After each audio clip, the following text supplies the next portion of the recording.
অসহায় একটু খারাপ অবস্থায় আছে সমাজে, তাদের সাহায্য সহযোগিতা করার জন্য আমরা এই সংগঠনটা আনছি। আমাদের এখানে কোনো বেনিফিট নেই। তারা আমাদের আজকে আমাদের ঈদের পরে এই সংগঠনটা উদ্বোধন হবে বড় করে। এটার কারণে আজকে আমরা সৌজন্য ছোট্ট একটা বাজেট তারা আমাদের দিছে মাত্র 10 জনের জন্য, ঠিক আছে।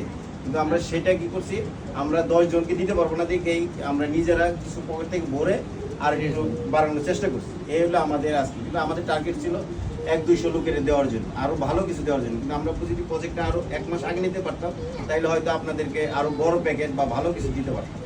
যাই হোক, আমাদের সময়ের কারণে হয় নাই। আপনারা দোয়া করবেন ঈদের পরে যেন আমরা বড় কিছু দিতে পারি। বসুন্ধরা শুভ সংঘের মাধ্যমে সাভার উপজেলার সকল কমিটির মাধ্যমে যেন আমরা ভালো কিছু আনতে পারি, সেই দোয়া করবেন আমাদের জন্য।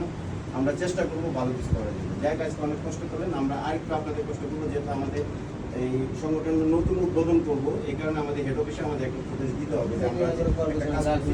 এই কারণে আমরা বাইরে একটা ছবি দেবো আপনাদের সবাই, আমরা একসাথে থাকি, ঠিক আছে। একটু আমাদের একটু সময় দিবেন 1 মিনিটের জন্য, 2টা ছবি। ধন্যবাদ। আর আপনাদের কিছু বলার দিয়ে এটা